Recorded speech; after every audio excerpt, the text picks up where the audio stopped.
Hey guys, it's Allie with Allie Answers. I hope that you're having a fantastic day. If this is your first time watching one of my videos, then welcome. And if you are a returning watcher or subscriber, thank you. Thank you so much, because the people that subscribe help more people see this video. And when you comment down below or you give me a thumbs up on the video, it also means more people will see these videos and we can do more good. If you or someone that you know is taking care of someone with dementia, you may have seen a behavior that people call shadowing. Shadowing is basically when the person is kind of following you around. You really, a lot of times, cannot get a minute to yourself. They're kind of right behind you. They stay right there. Even if you want to go to the bathroom, they're right there. It is similar in a lot of ways of what your favorite pet or your toddler child might do, but it is a little more disconcerting because, of course, this is an adult person and they have their own ideas about what they should be doing with their time. And so someone who is shadowing you can really be stressful as a caregiver. So let's talk about why we think that people shadow and how you might be able to curb that behavior just a little bit. It is thought that shadowing is caused by anxiety, by stress of some sort.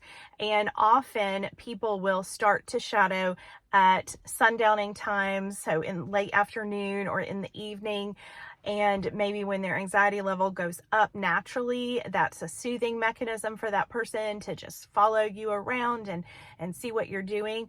It can also be related to other things. It can be related to their need for purpose. All of us need purpose, every one of us. We all need to feel like what we're doing with our lives matters. And sometimes they, I think, are following you around so that they can see if there's any way that they can help. They're trying to see if there's anything they need to be doing.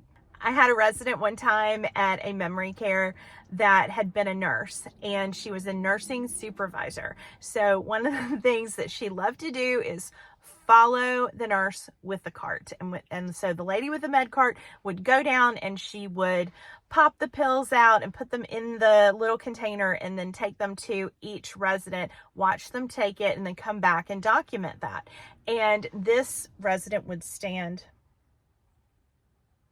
and watch her during her entire med pass, which was a little unnerving at first.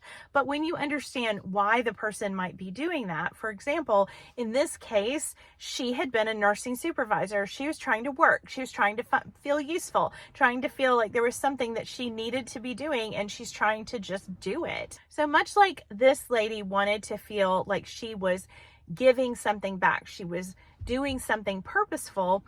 You can do that for your loved one. If your loved one is following you around in the kitchen, try to give them something to do. Even if it is just cutting up vegetables or tearing lettuce for the salad or organizing the cheese drawer, find a project for them to do. Whether it is sorting change, sorting buttons, matching socks, and let's just agree right now that it doesn't matter if the socks actually match or not. One time I brought a basket full of baby socks to work and had the residents put them together, and none of them were put together correctly, and that was just fine, because the purpose was not to have perfectly matched socks. The purpose was to distract some of the people that needed to stay busy and needed to feel like they had purpose in their life. I'm going to drop a list of activities down below if you need help finding things that make your loved one feel useful.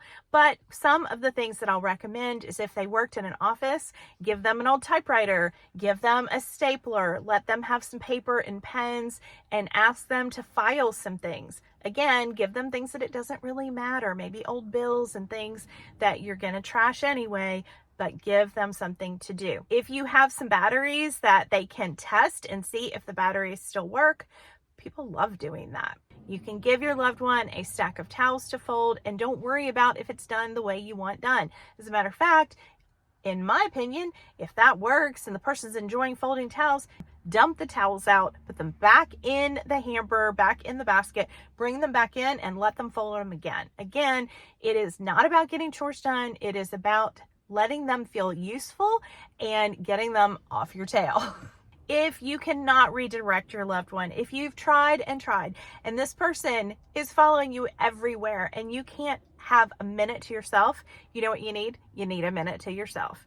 I highly recommend that you ask a neighbor to come sit with your loved one, or that you find an adult daycare for your loved one to go to, or you find someone else by maybe looking at Facebook groups in your local area or going to your support group at your local church. Find someone else who is struggling with the same thing that you are, and maybe you guys can take turns looking out for each other's relatives, whatever it takes, so that you can have a little break from this.